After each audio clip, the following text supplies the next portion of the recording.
It's Tuesday at 2 o'clock EST, which means it must be time for Comic Industry Insiders Live. My name is Adam Freeman.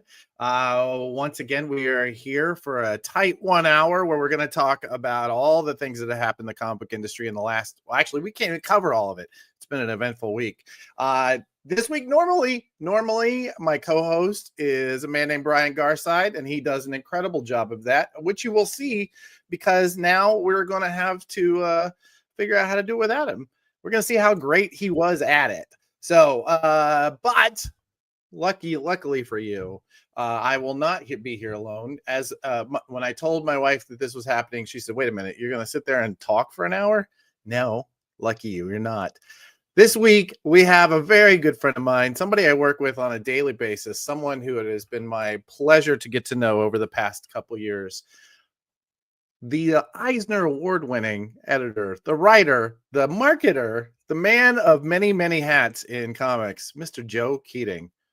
Hello, sir. Thank you for having me. It's a thrill to be talking in this capacity. This crazy week on which it is Tuesday. It's Tuesday. I know. Exactly. What a week we're having. It's Tuesday. Hey, Spike. Thanks for tuning in. I really appreciate it. So, Joe.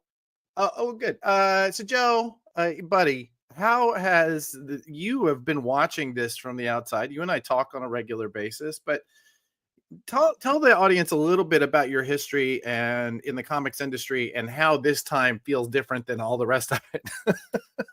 Yeah, well, so I started in 2004 was my first professional. I mean, I've been reading comics my whole life, but my first professional credits were in 2004. So it was the Diamond era since before I started till, last year before, whatever, COVID really, and so that was always what existed. And whether it was when I was working just as a creator or when I worked at a comic book publisher from 2004 to 2010, it was always Diamond. That was it. That was the one. That was the primary option. Yeah. And then, working as a creator and seeing the advent of all these different new channels coming in, and just also like as a historian and loving, the history of comics and the history. I always say the history of comics, the history of distribution, and we're living a lot of history right now. We're living a lot of history right now. It's wild times. Yeah. Speaking of history makers, we actually have a special guest coming here in just a little bit that I'm going to leave it as a surprise because I think you guys are going to really like this one. Someone who has shaped comics, and as you said, the history of comics is a history of distribution, and this person has shaped that history, has shaped the history of comics, right? Yeah. So we're going to get into that a little bit, but let's start with the rundown, shall we? This we're gonna cover a lot this week. Let me see if I can't. There we go. Hell, that's better. We're gonna do this week at Diamond Comics. Oh shoot! I realized I just put her name in there. We're gonna talk to Christina Merkler from Lunar Distribution. Damn it! See, when Brian's here, this goes much smoother. I hope. Surprise, Brian. Yeah. Anyway. And finally, so you want to be a distributor. We're here. We're seeing a lot of people trying to enter this space. It is, inarguably a wonderful business to be in. I think it's an incredible spot. But I spent a little bit of time late last week thinking about all the things that you really need to do in order to do this kind of work well. And so we're going to run through those. So let's dig in, shall we? Let's start with our friends over at Diamond Comics and their ongoing drama, their ongoing telenovela. We're going to get to that. Every week, though, I do the newsletter, the Prana Bullet. This is something that my team at Prana and I put together. It's a rundown of all the stories that are important for the week. It also gives us an opportunity to kind of talk about what's happening and give context. It's the kind of thing that we give our clients. And it's also the place where we do a lot of announcements of the clients that we work with, including Recca Publishing, who has a new book out this week. You should be going to stores to pick up The Future Is because Joe here was one of the editors. That's that's definitely not in the script. All right. And hit the monthly newsletter sign up, and we'll get you on the very next one. Goes out every Friday. All right. Let's dig into what happened with our friends at Diamond. this week we found out that Dynamite's missing $500,000, which makes a lot more sense now that we have seen Nicky selling off some of his highly prized art. Buddy, I feel for you. Get through it. You're going to be strong. You're going to make it. You're going to make it through the rain. Senior staffers moving to Alliance Distribution and Universal. So we're starting to see some of that institutional knowledge spread around. And finally, Udon halts all their shipments to Diamond. That was a big story this week because they were right in the middle of something big, and we'll actually get into that. All right, Joe, can you imagine? I mean, I don't know about you, buddy, but if I'm missing $500,000, that might hurt. It might slow me down a little. It's gonna hurt. I have a lot of faith. I'm very bullish on Dynamite and extremely bullish on Nicky. That guy. I'm talking about the history of comics and history of distribution. Like, I remember that guy hustling comics on the Home Shopping Network. I remember him I worked with him for a little bit when he was when he had primarily Dynamic Forces, and we did American Flag, and then how he's built Dynamite over the years. So I'm extremely confident he'll make it through this. But no matter who you are, $500,000 is going to hurt, and I can only imagine stacking up. Now we're entering June now.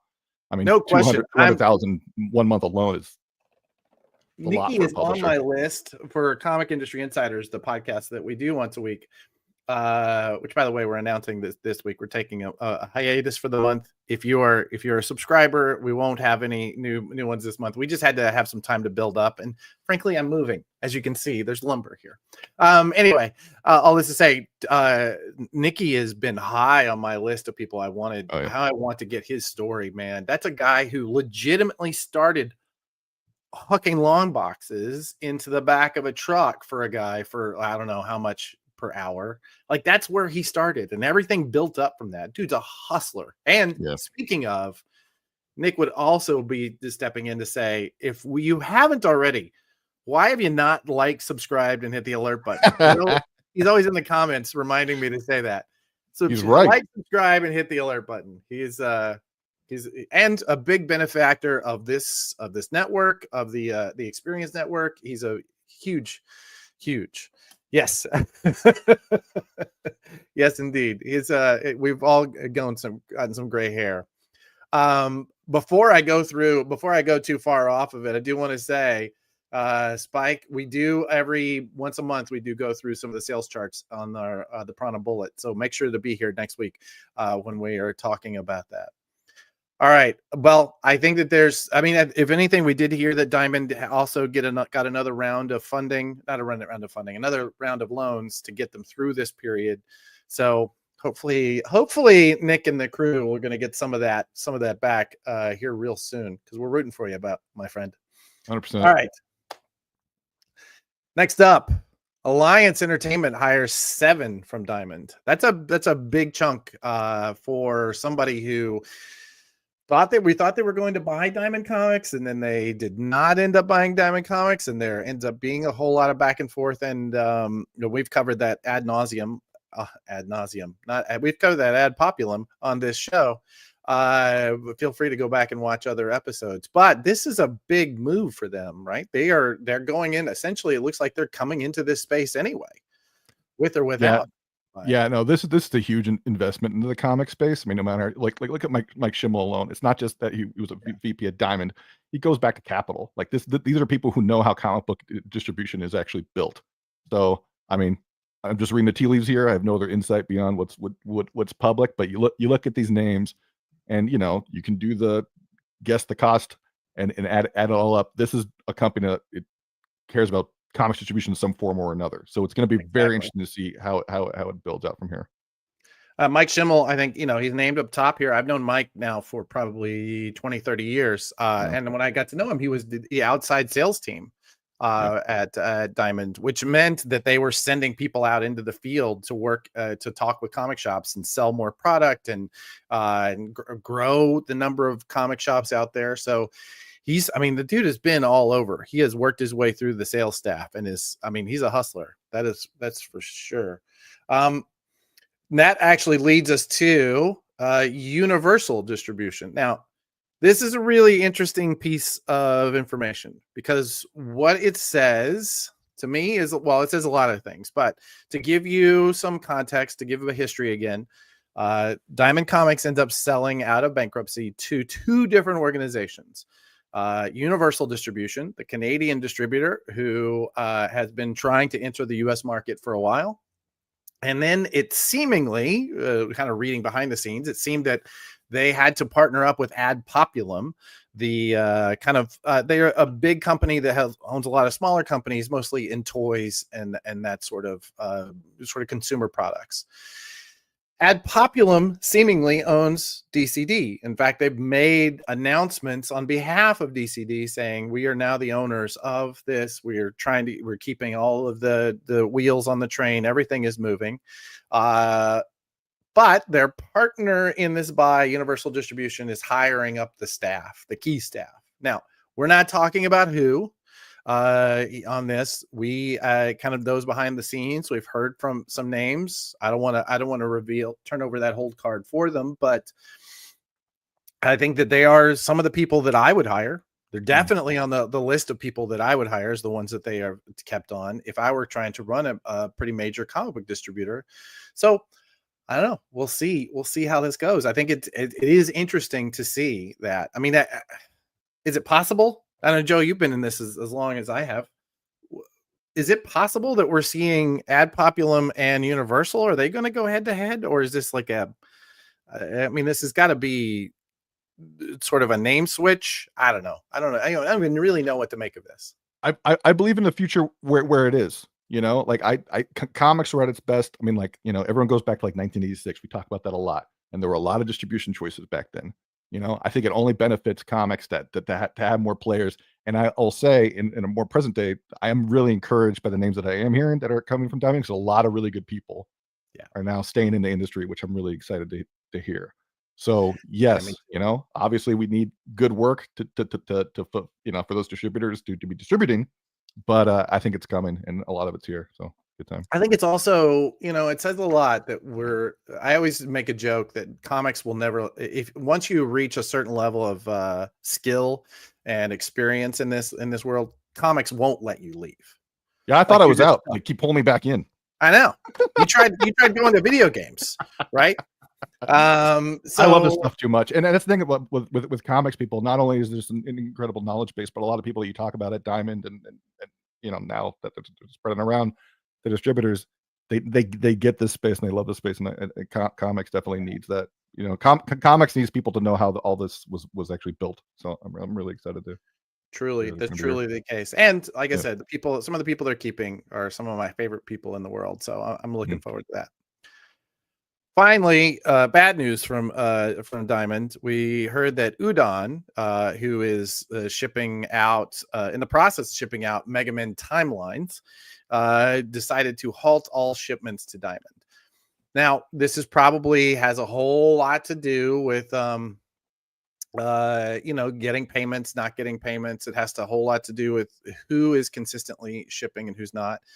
You and I, Joe, we have a project called The Future Is that we're doing for Recca Publishing, and we went exclusive with Lunar for that project because we knew we had to be out in a certain time, right? And we weren't sure that Diamond was going to be able to do that for us. So, you know, there's a lot of reasons why you would move away from Diamond in this time, but hopefully that is just a temporary setback. But yeah, go ahead. Well, I was going to say, Udon's got a lot of smart people. I'm sure this is just a good move to keep product flowing. And again, I'm really. It's really easy to like, you know, talk about the sky falling, but I am encouraged about the long tail of all this, and the long tail for companies like Udon. It's a good move. You and me both. I think it does say a whole lot about the number of people, the number of big companies that are coming into comics and spending money here, trying to figure this out. Like there's the investment alone. Is here, but because of Udon's decision to go exclusively with Lunar, and because we're talking so much about distribution this week, we thought it would be good to actually bring somebody who understood how all this shit works, you know, and not just two bearded guys who pretend that. So I wanted to bring up legitimately one of the smartest people I've ever met in this industry. In fact, more than once I've said to folks, I don't know a lot about comics, but I do know never bet against Christina Merkler. and you can attribute. I've said that in 100%. meetings. Oh yeah. So Christina and her partner Cameron started DCBS, which quickly became the single biggest retailer of single issue comics in the US. They, during COVID, were able to, they temporarily stepped in to be the distributors of DC and a couple others in order to help get product moving during COVID. And that spawned Lunar Distribution, which has become a staple. If anything, during a period where Diamond is going bankrupt, if we hadn't had this, man, who knows? Would we have comics? So I'd love to bring to the stage, Kyle, that's your cue, Miss Christina Merkler. And you are on mute. I can see that little, you are. She knows where all the buttons work in distribution, but oh, there she is. Right on. I was like, where is the unmute on this? It's literally right in front of my face. Quite all right. Yeah. Thank you so much for joining us. Thank you for, I know that you said that you were struggling with your voice, and I can hear that. Yeah. But thank you so much for being here. It's Sure. It's been a crazy time, hasn't it? I mean, Yeah, you could say that. Do you feel like the person who set up the dominoes? Do you? Do you ever think, you know, if I just said, nah, I'm going to go take a break during COVID, none of this would have happened? Do you ever get that feeling maybe? No, actually, I thank God every day that I did it, because I probably wouldn't be in business right now. So no doubt. And a lot of us probably wouldn't be in business if it weren't for DC. And I will take that to my grave. Like, DC is the one who saved the direct market as far as I'm concerned.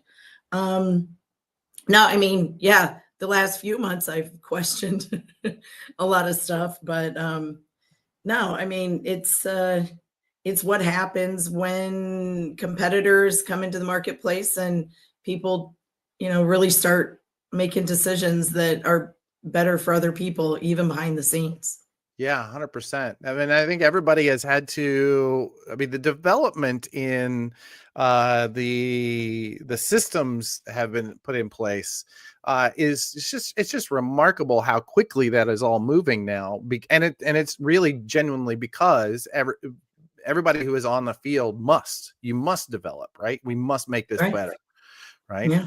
So I can tell you, having worked with Lunar now for a while, I can tell you how much I've enjoyed the experience and the team that really wants to do this right. So, right, good job there.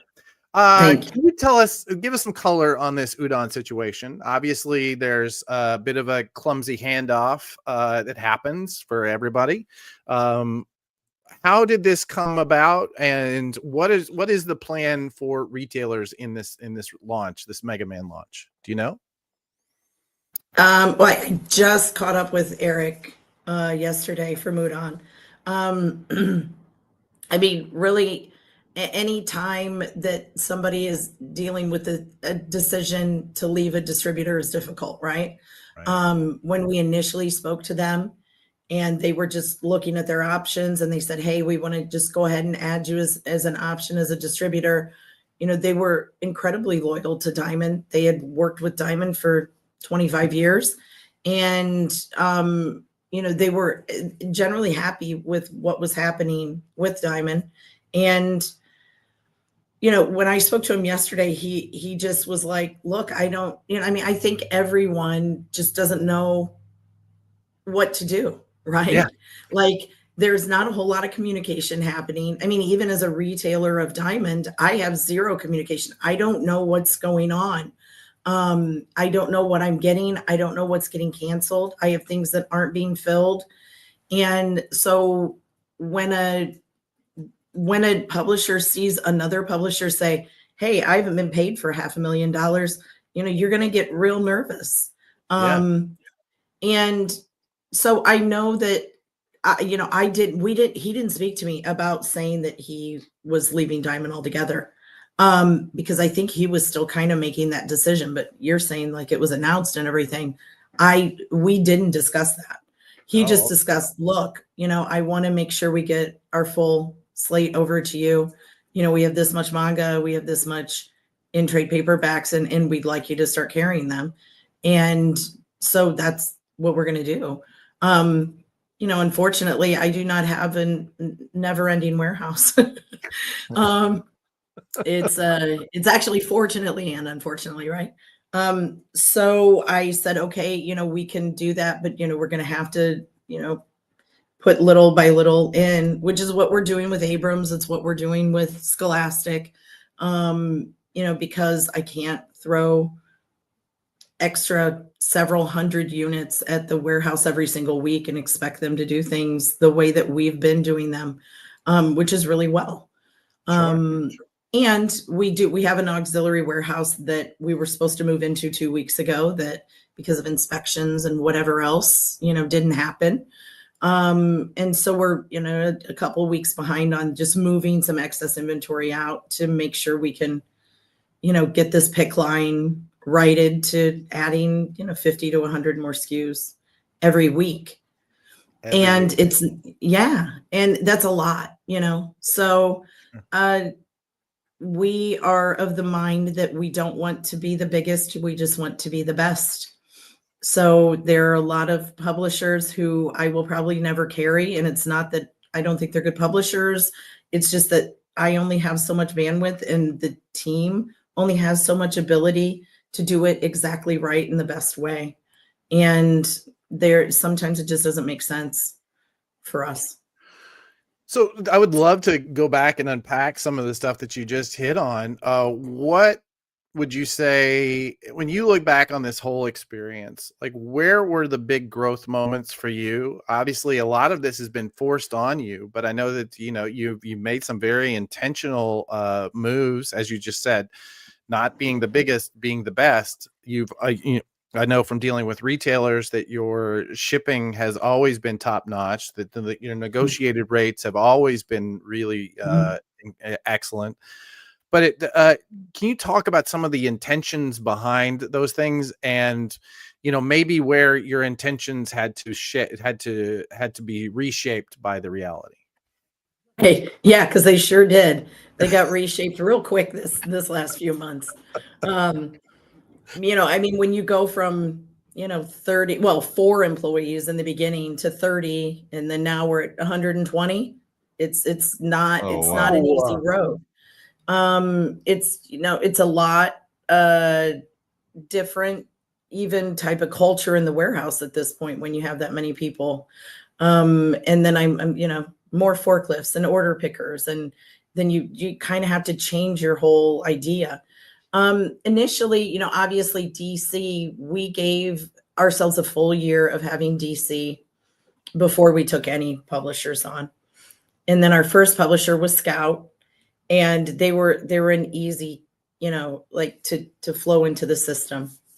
Then we weren't trying to get a hold of we wanted more publishers, but we also were like, okay, we feel good about DC. Now we feel good about Scout. Okay. And we'd always had people reaching out. But I can tell you there are a lot of publishers who know how to make a book.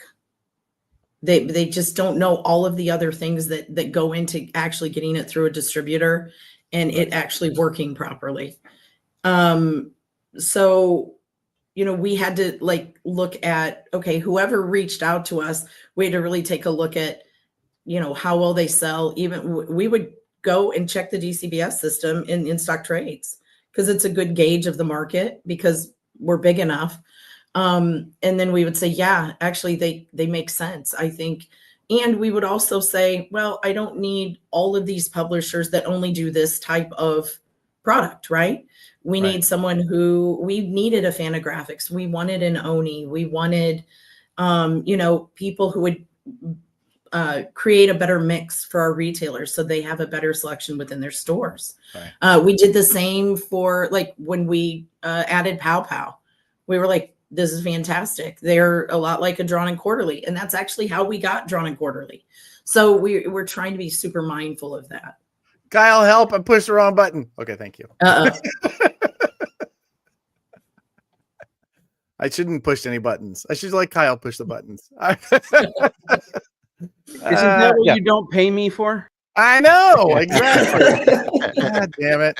Anyway, so yeah, and that I think that intentionality in bringing in who you were bringing in, and not going too far out over your skis, I think that definitely showed up in the work that you've been producing. Where were the big stumbling blocks? What do you think, if you look back, again, be as honest about this or as political as you want, but like you had to have, I mean, it had to be moments where you went, all right, well, we got that wrong. Oh yeah, like every day, right? You know, like every day you go, okay, lesson learned on that one. You know, like we never have ever said that we know how to distribute comics. We never intended to. And so we're learning and we're just trying to figure it out. And every day is, you know, a learning experience for us. But I can say, like, probably the biggest change and the biggest thing that like threw us for a loop was taking on Image. And it wasn't Image as a publisher. It's just that, you know, they have the size of backlist that DC has. Yeah. Right. So, and they sell a heavy amount of backlists as well. And it was difficult getting Diamond to like get us the stuff. It took well over a year. And their pack lists weren't exactly accurate. And they didn't come in the greatest condition or packed well. So that was a difficult thing for us to deal with. And so there was a lot of like double and triple work trying to get Image in and accurate. And it was really just because it didn't come in well. By no fault of Image. It was just, you know, and I'm not trying to badmouth Diamond. I've always been a Diamond advocate. You know that about me. True. I have always had great service from Diamond as a retailer. But this was a whole different, you know, view of Diamond that I had. You know, now we've gotten past it, and, you know, but it also filled up my warehouse.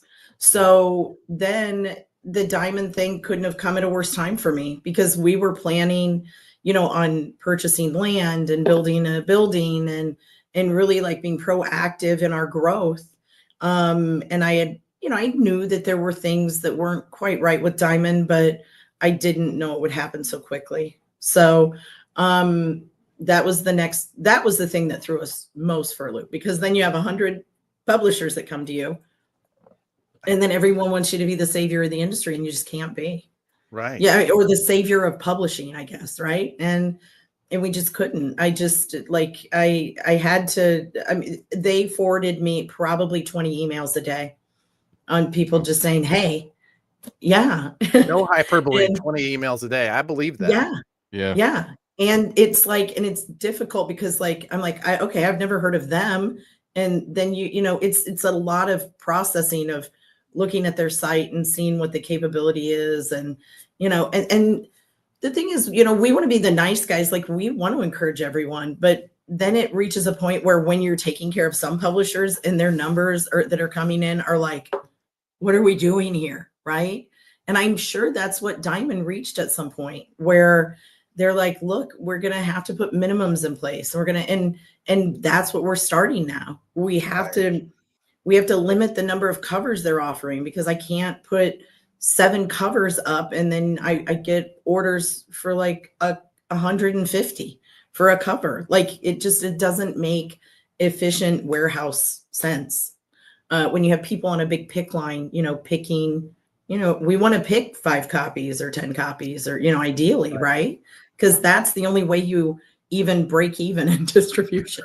And by the way, not a big money maker, distribution. If you think retailing is bad, try distributing. It's even worse. You keep picking it though. You keep doubling down on this. I figure you might have figured it out somehow, is my guess. We did, but it's tough, right? Like, it's everything. It's, you know, okay, how do you become more efficient? How do you every manual process needs to become a not man, like it has to be automated in some way. As soon as you get manual, that's where you make mistakes. We said this for 26 years at GCBS. Right. As soon as a customer wants an exception for something, that's all you're doing is setting yourself up to make a mistake, because you have human beings working here.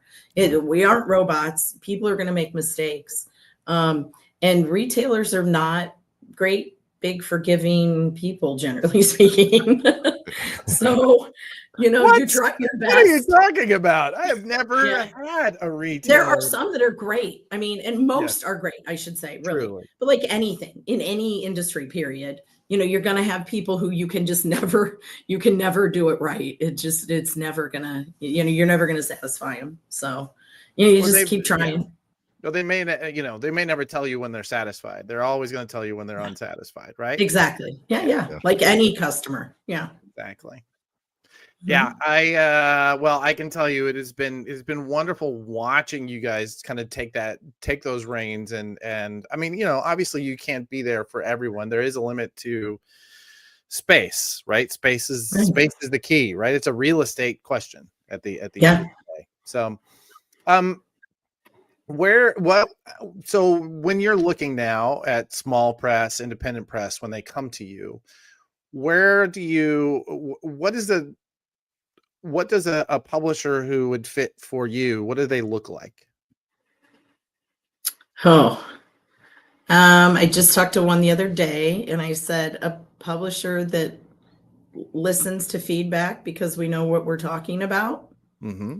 Because that's important. I mean, we do know what we're talking about. We receive all the feedback from our retailers. And I'm not saying that you have to unilaterally always listen to whatever we say, but when we provide feedback, it's not to be critical. It's to be to provide feedback so they're successful. Right. So I want a publisher who treats us more like a partner than just somebody who's taking care of we feel very family oriented here, and we feel that way with our publishers. Like they're a part of our family, and we're all in this together to, sell as many comics as possible. And by doing that, we have to take care of our retailers. We have to make sure that they receive everything they need to receive so they can make the best decision that they can make. And we need to make it as easy for them as possible to make those decisions and to be able to place those orders. So, that's as easy as it gets.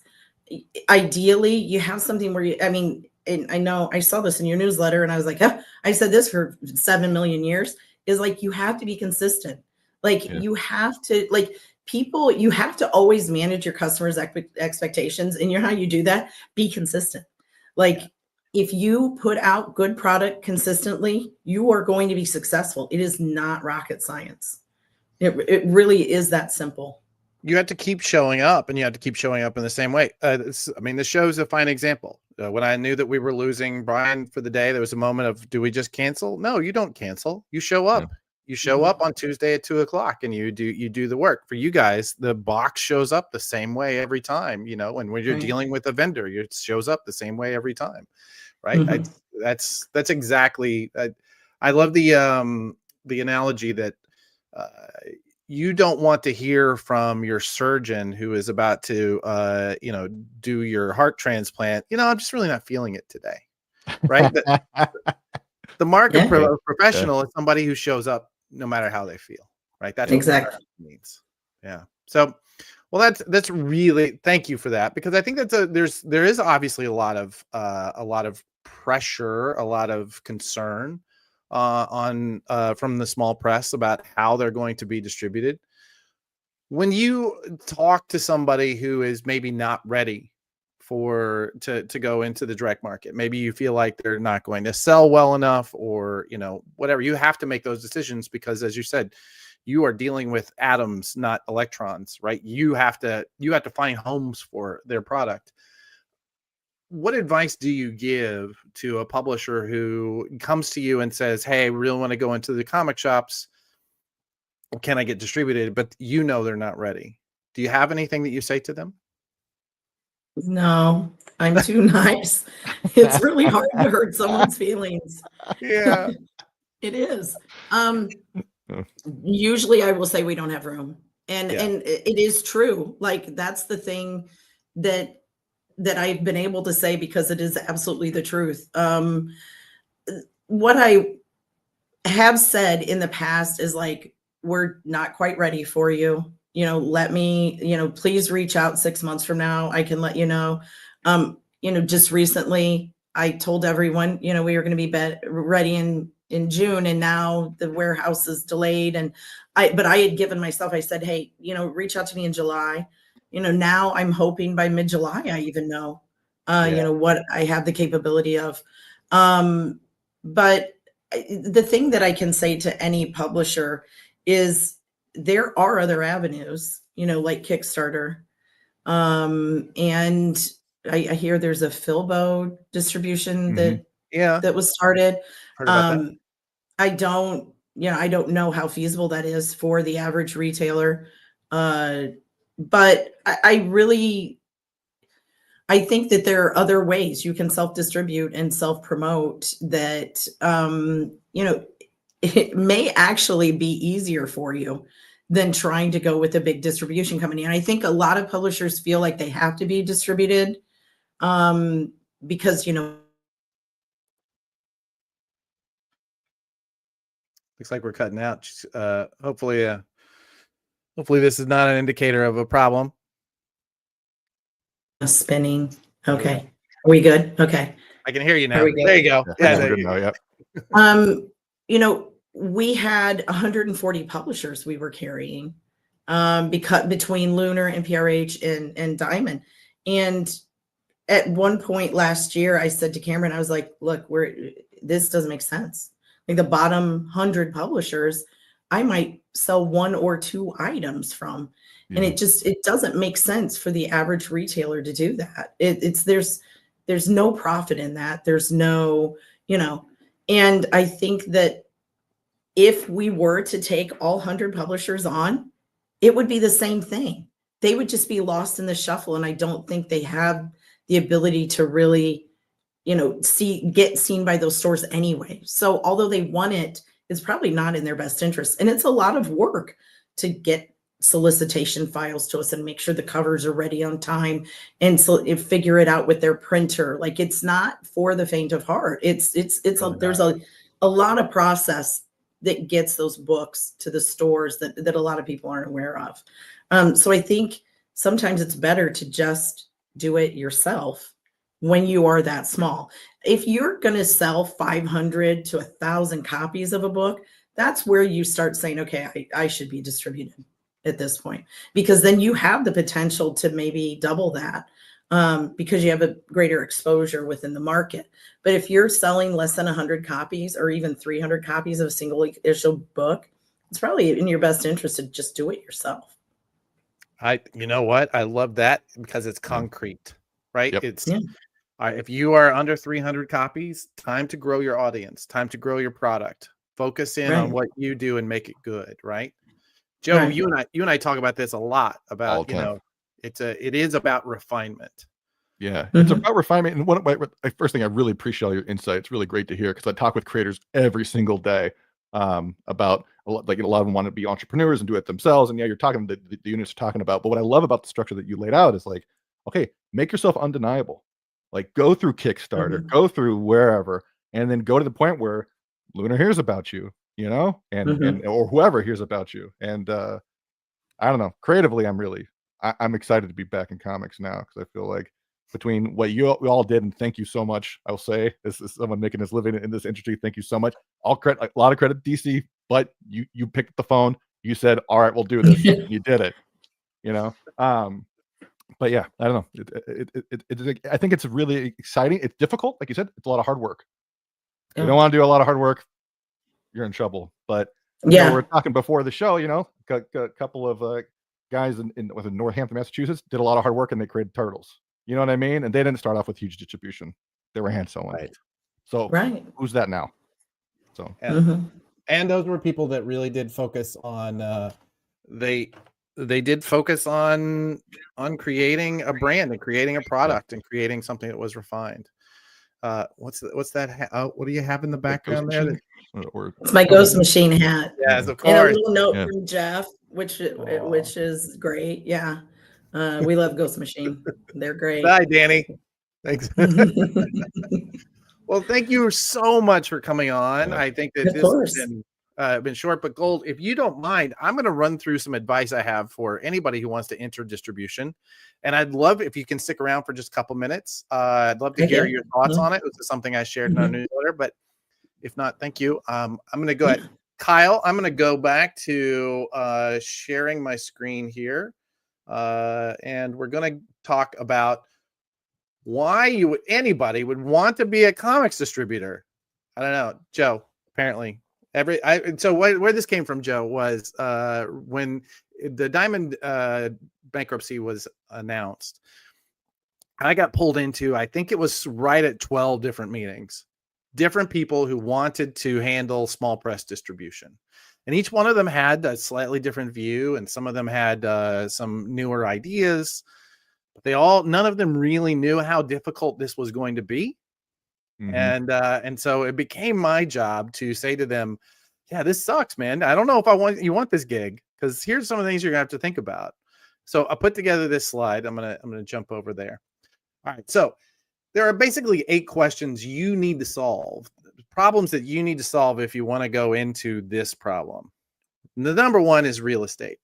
There's a reason that Christina lives in Fort Wayne, Indiana. There's a reason that the big diamond warehouse was in Olive Branch, Mississippi. It's because of 2 things. One, the real estate there is affordable enough to buy huge warehouses to put product away. And you can grow because there is more real estate available. And even then, you hear Christina talking about how difficult that is. It's so incredibly challenging to even move into a new warehouse. So make sure that you're in a place where you're at least partially set up for success. Also, both of those places have their shipping hubs, right? So you can ship out to all over the country in a much more efficient manner than you are, let's say, if you're on one coast or the other. The next is single issue shipping is a pain in the ass.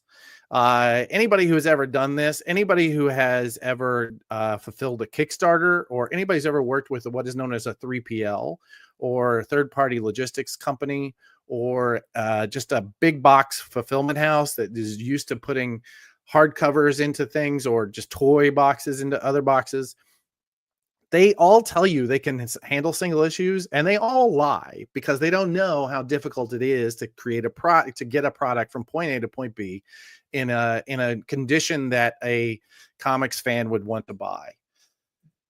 Number 3 is discounts. Now, I'm going to make this real clear. If you don't have a path for a retailer to get a 50% discount on that product, you are not going to succeed. Now, I'm not saying that all the product needs to be 50% off, but there needs to be, if there's a certain amount of volume and the retailer is ordering enough and they're in good standing, and maybe however many hurdles you want to put in their way, they have to be able to what is known as keystone. So they have to be able to double their money, because it's the only way they're actually going to make a profit on the product that you're distributing. Number 4, weekly comics shipping is essential. For comics single issues, you cannot get away from this. It is the pattern people show up. It is arguably the value proposition of the comic shop, is the ability to be there in place when people come once a week to pick up books. And so as a distributor, you need to be able to fulfill on a weekly basis. This means you're going to end up having to get at least one of the major publishers, like say Udon, or even Dynamite, as I don't know, he hasn't found his spot yet. Somebody who's shipping product once a week. The problem that you have there is all of the other bigger distributors also want these companies because they do create more volume. So you're going to need to have at least one of those. Otherwise, single issue shipping it's going to be real hard. You're not going to need depth of inventory for restocks. This goes back to the real estate question, meaning that you're going to have in single issue, especially small press, independent press, it takes longer for discovery. So if you don't have inventory, the retailer won't be able to reorder. So they're going to have to order everything up front, which means that they'll sell out and they'll never be able to sell it again. So you're going to have to be their inventory. And that goes back to real estate, having plenty of room for all of that product to sit and wait for its turn on the long tail. As Christina mentioned, some of these only move once a year. You have to have it in stock for when that happens. And you need to be doing consolidated shipping. This is really more for, I would say, probably 3 or 4 of those dozen that I spoke to. They were tech companies who wanted to create platforms or marketplaces where a publisher lists their stuff and then a retailer can order it and the publisher ships directly to the retailer. The problem with this is, as Christina pointed out, we're talking about some of these publishers, you're going to move 1 or 2 copies a year. Well, does that mean you just hold it until you can order enough to make the minimum? No. It means that the retailer is never going to actually order from that publisher. I heard from a publisher who announced, let's say not too long ago at a major event, that they were, as a result of all this, they just decided they were going to direct ship. And they made a big deal out of it. They bought advertising and marketing, and they bought sponsorships to talk about the fact they were direct shipping to retailers, and they got 4 retailers buying directly from them. That's what you're down for. So if you are trying to create a marketplace that where the retailer is shipping direct, it just is not going to be efficient and it won't work. Technology and data. We live in a time where metadata carries everything. Metadata gave a little bump to a project that Joe and I are working on. We had a little problem with some metadata, and as a result, like, it threw our plans into a tizzy, but we were able to fix them. But that's only because we spent so much time understanding how the systems work. If you don't understand how the metadata works, if you haven't been watching this show for a while and heard us talking about the Comet standard and how to work with POS systems and how to work with distributor metadata and data back and forth and reporting back and forth, you probably want to go find something else to do with your day. And finally, curation. As Christina pointed out, they work in Fort Wayne, Indiana. They had one of the biggest warehouses shipping out product in the world. They're still ordering more and more, or trying to get more and more warehouse space so they can create more. They still have to turn people away. You will have to turn people away. And whether you're turning them away because they don't sell or just turning them away because you don't like them culturally, I don't know. You're going to have to make those choices. And if you're not ready to make those choices, once again, publishing is fun. You can go do that instead. Okay. That is my quick rundown of the things I would be really interested in if you wanted to do distribution. I don't know, Joe. Am I full of shit? No, this is great, but there's a really key one missing. It's a through line to the Universal News. They had popular news and about Lunar. And I'm not saying this with Pollyanna. This is just the way it is. This is true. You need a really good team. Like, look at the people that Universal is bringing on. Alliance is bringing on is very methodical, right?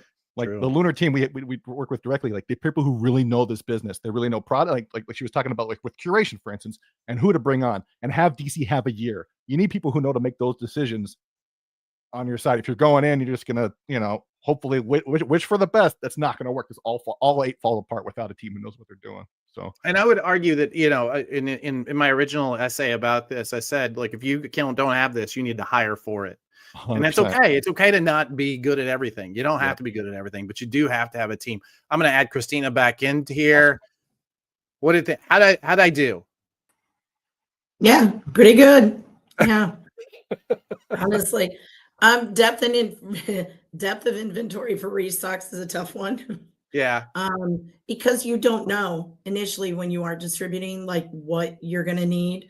If you have somebody like a DC or an Image, right? And they're monitoring that, and that's great. But we even struggle, and we still are working through these, like, okay, we send weekly inventory reports to all of our smaller publishers. But they also have to monitor it. And if they're monitoring it with 3 other distributors, it's difficult. I think that is the one thing you're probably missing, is that even if you want to distribute, you have to realize you're not going to necessarily be the only one that publisher's working with. And so you aren't the only person that they're going to be having to give data to and covers to and any changes to. And we've seen that a lot over the last 5 years, is where A publisher will give it to us and maybe not the other distributor or vice versa. And it's difficult because then you have customers reaching out saying what's right, what's, that type of thing. So as a distributor, you also have to manage your retailers and you have to manage your publishers. It's much more difficult because you're the middle guy for them, and you have to keep both of them happy, and it's not always as easy as some make it look. I've always so my job started off in sales in publishing, and now just kind of I wear lots of hats. Joe, as an editor, as I got to know editors from being the sales guy, I always realized that we had the same job. Yeah, our job was just as a translator, right? My job as the sales guy was to translate the needs and or message of the publisher to the retailer. Whereas Joe's job, the editor's job, is to translate those same needs or messaging to the creators, right? In many ways, you're exactly that, right? You become the translator. You just speak both languages. Right. And you hope they understand. You hope they're speaking your same language. They're probably really not. Yeah. You create your own language, then is what ends up happening. So yeah. I would love to open this up. We're getting some really nice words. I want to say thank you. I'm looking at the chat here, and you guys are too kind. But if you have any questions, I think we actually have just a couple more minutes. I have one for you, Christina, that's kind of aside from sort of where we are in our current state. I know you've thought long and hard about where comics is in the zeitgeist, where it is in popular culture, and how do we create something larger? How do we create a larger platform for everybody? Can you talk about what is it you think comics as an industry should be doing in order to grow the platform for everyone? Think beyond the direct market. Say more. I think the direct market does a fantastic job, but I think that the direct market needs to be a little more open to other, and really try to partner with other types of stores that would make sense, and try to get them involved in selling their product also.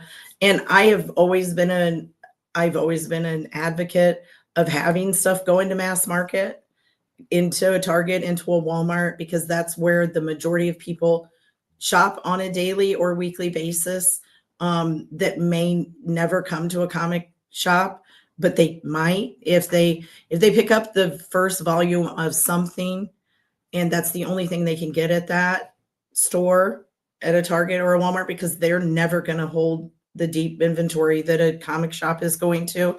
Then the comic shop actually benefits, hopefully, because then they start looking for anything beyond that.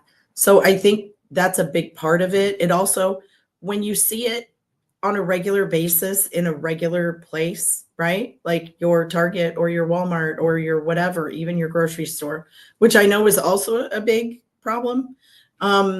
Because they don't want to carry it unless it's $10 or whatever, and it needs to take up about this much space. But I do think that when it becomes more regular to people, then a comic shop is even more likely to see those people, because it's something that's not foreign to them. It's something that's it's just within their own sphere of consciousness. I think that that's a big part of it. And I think that it wouldn't hurt to diversify some of these. We tend to have a lot of the same genres. And there are a lot of genres that are missing within the comic world. I say this all the time.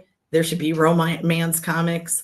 There are definite slice of life comics, but there could legitimately be more periodical based ones. I think they generally are graphic novels, but I think those are things that do appeal to lots of people, and the people that read comics every week and every day. So, yeah.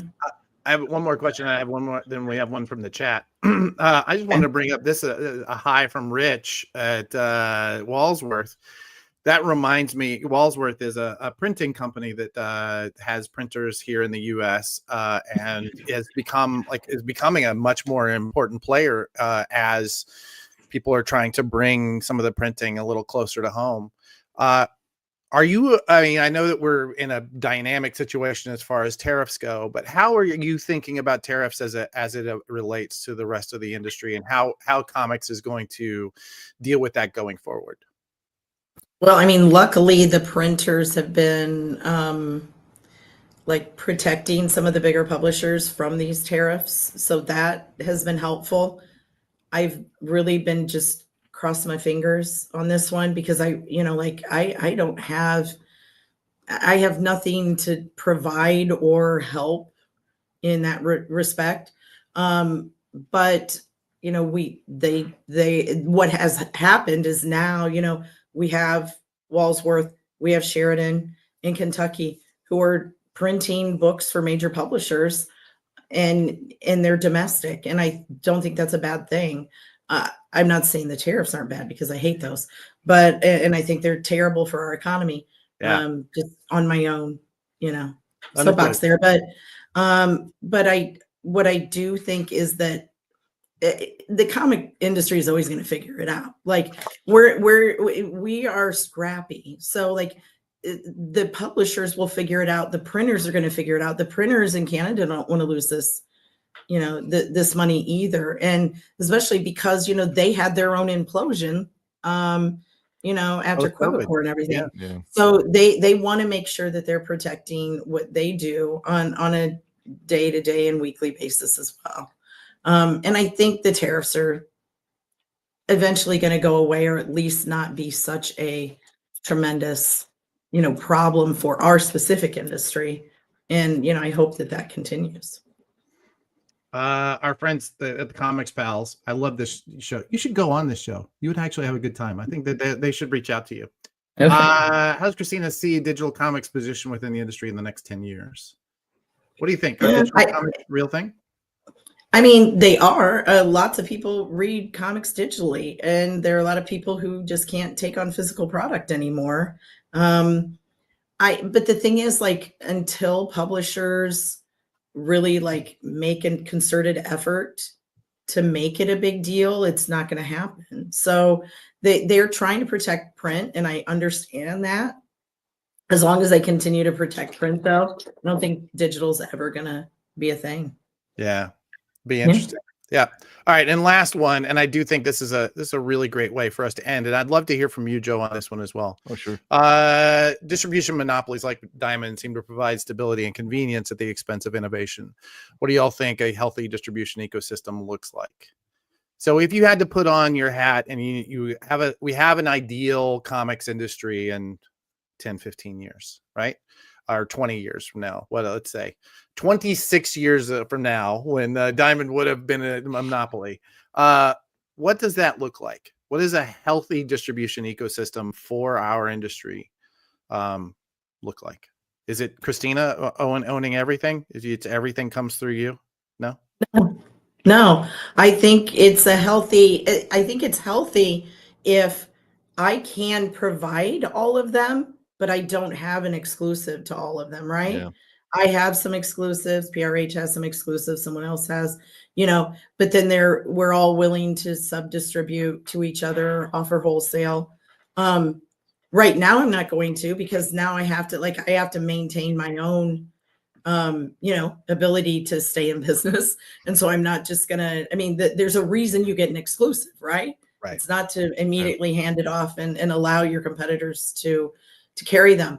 But I think that the most ideal would be multiple distributors being able to carry a very large variety and then competing in a way that those retailers can say, okay, this is the distributor I use for these, and this is the distributor I use for these. I never want to be a distributor that carries everything in the world the way that Diamond did. Like I will carry merchandise for my publishers, but I don't want to get into toys and posters and, all of those other things. I think it's better in general for us to have like a super healthy toy distributor that is separate And that, I think that makes way more sense. Yeah. Joe, what do you think? I'm very much in alignment with everything you said. You know, you talked about diversification of genre, diversification of distribution. That's when comics, I feel, it was on its creatively and also financially healthiest, right? And you can go back to certain areas and look at it. But I'm not here for nostalgia. My guiding light with all this, and one thing that keeps me back to comics, is that there's a young creator that grew up on Raina Telgemeier, they grew up on Amulet. They've graduated up to manga now. And they're starting to draw in their sketchbook. And they're really excited. And they're really good. And I want her or him to have a place to go. In 10 years, they can do their weird little independent comic and like change the industry. I've been talking for a while now. Someone, they're probably about 16 years old right now, is going to create the Easy Rider of comics, the Dark Knight Return of comics. And I just want to make sure there's an ecosystem for them. That's the seed I'm here to plant, and for them to be successful with it. So that's what I'm hoping for. And I think I completely agree with you. It's going to take a diversification of distribution methods. I do think the direct market will remain the hub and remain the place to go to. That's going to be the central base. But then all these other things line up to it, whether it's digital, whether it's, there's been so much stuff in comics. Like, remember when digital was coming up? That's the thing that will save comics. That's the one thing. Never worked out that way. So to have all these different channels, to have the different forms of creativity, man, that's what I see. So I'm here to help build that platform and structure for that 19-year-old to succeed. 100%. And I'll take that one step further and say that somewhere right now there's a young man who really wants to open his own shop, and he has to convince his wife that she won't have to do anything. And don't listen to him. That's right. He has good intentions, but that's not how it works. I think that couple needs to they need their shot too, to create their community, to create their service, to become as essential as you and Cameron have become to our industry. And I'm looking forward to seeing how they grow as well as that creator. Me too. Yeah. 100%. And I wish them the best. Christina, Joe, I want to thank you guys. I was a little bit worried that we weren't going to have a good show whenever I lost Brian today, but man, you guys stepped up, and this might have been one of my favorites. This is really wonderful. And thank you everybody in the chat. Yeah. Seriously. Give any quick shout outs. Joe, why don't you go first? How can people find you? What should they be paying attention to? They should be paying attention to The Future Is, distributed by Lunar in comic shops everywhere. Yeah, we're going on. For me, I'm on Instagram, LinkedIn, Joe Keating. We at San Diego Comic-Con. Those are the three primary places to go. And yeah, I just want to say, Adam, thanks for having me. Christina, it's great to reconnect. It's great to talk to you. I really appreciate all y'all are doing, not just for Recca, but just comics in general. So thanks so much. Thank you. Christina, where can people find you and beg you for I try to stay off social media as much as I can. I have my own little personal Instagram, and that's it. I am on Facebook just because I have to be, but I'm never on it. So no, you can't really get me. And it's okay. It's how I keep myself sane. But just visit your local comic shop. Today's Tuesday, right? Go tomorrow and pick up a comic you would never in a million years buy, and just give it a try and see what comes of it. How about a little comic called The Future Is in stores tomorrow? There you go. $13.37, unless you find one of the 404 versions. It's gonna be good. Kyle, what's up, buddy? Well, I just wanted to. We talked about him earlier. Nikki is doing some crazy things on his art show. He's selling a Batman cover this week that I know I will have no chance to buy, but I will be in the comments bidding, as well as a Mr. Mix-a-Pitlick page. Oh, and nice. I just like to try to say that on the air, because every time I say it, I get a little closer to getting it right. So, the art show Friday night at 7, and then we love Lunar here on the EXP because they have a usable FOC section on their website. So Friday at 1 o'clock Eastern, Matthias Lewis and I will be going through this week's FOC offerings. So tune in for that, and we will have from Ghost Machine, whose hat is in the background, Maytal from Ghost Machine, whose book Sisterhood is coming out on the show. So check that out. Joe was on it. It was a good show. Yeah, it was fun. Nice. Well, once again, my name is Adam Freeman. This has been Comic Industry Insiders Live.